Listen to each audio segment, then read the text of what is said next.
Welcome back sa ating Manong Biz Kitchen. Dito naman tayo sa bagong edisyon ng Luto-Lutoan Vlogs. At ngayon, medyo pa-summer na tayo. Usong-uso pa rin ang lychee. Siyempre, meron na rin lychee na nasa beer. Diba? Yung mga flavored lychee. So ngayon, napag-isipan namin gumawa ng napakasimpleng salad. Ito ang buko lychee with nata de coco salad. So ang ating mga ingredients, meron tayong shredded buko meat, which is mga 3 buko.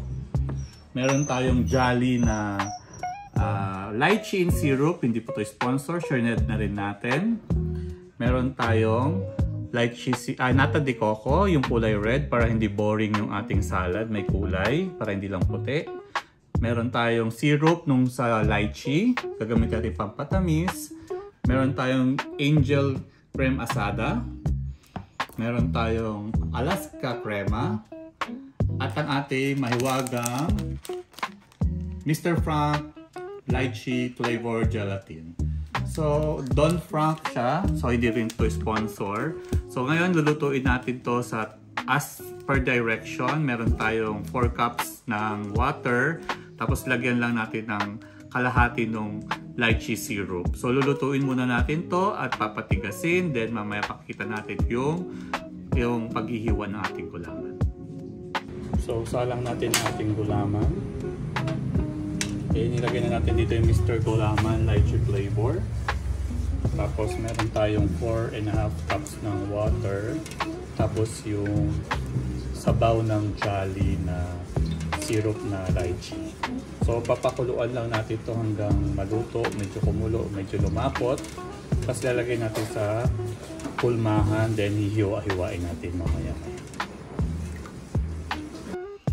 So, ayun mga kamanong, andito na yung ating ginawang nilutong gulaman. So, pinatigas na natin ito mga 30 minutes. Make sure na matigas na matigas. Magandang klase din pala ang Don Frank. So, Don Frank, beken nyo na yan.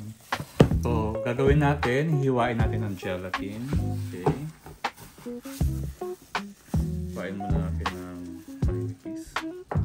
Okay, hiwain lang to lahat ng mga parang buko pandan. Lahat to, then mamaya, bago natin haluin lahat ng ingredients. So, papapakita namin mamaya paghahalo. Hihiwain ko muna to lahat.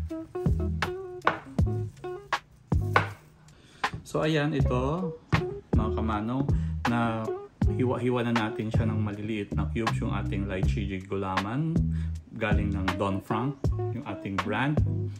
So ngayon ihalo na natin ang mga ingredients. Patay ng malalim na bowl, syempre, at sandok. Okay, lagay natin ang ating Alaska crema. Okay, chinil ko to para mas maganda.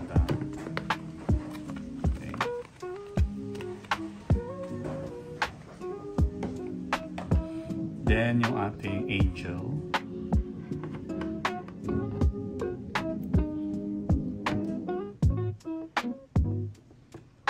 Tak konti. Diba? Para marinig yun. Hindi siya scripted. So, ayan, haluin mo natin konti para maghalo ang ating angel at saka yung Alaska. Ayaw po kami kasi ayaw namin na masyadong creamy kasi nakaka-utak kahit dessert. Then yung sabaw ng ating lychee. Ayan, kakati muna. Yung mga tira natin ng lychee.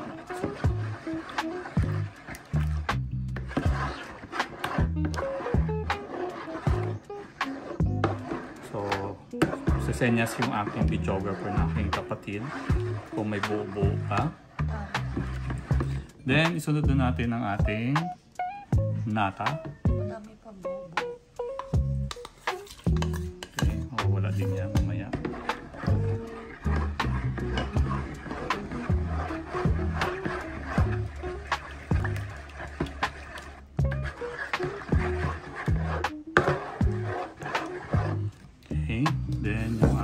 Shredded na lychee.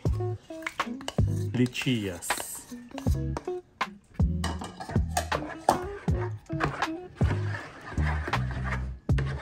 kung naamoy nyo lang.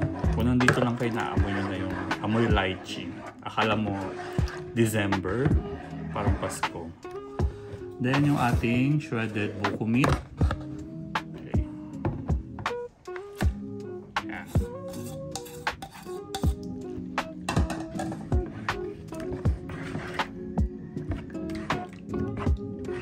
At ang ating mga gulaman.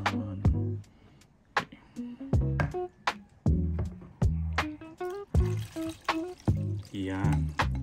Kala mo fiesta. Pero sa totoo lang, mga 2 days lang to para sa kapatid ko. Mahilig siya sa mga ganito.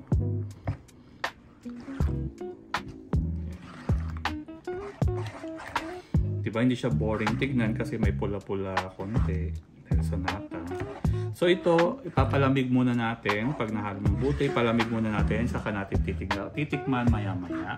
Siguro mga 30 minutes sa ref for 1 hour. Then mamaya ilalabas natin, titikman natin ang ating buko lychee with nata de coco.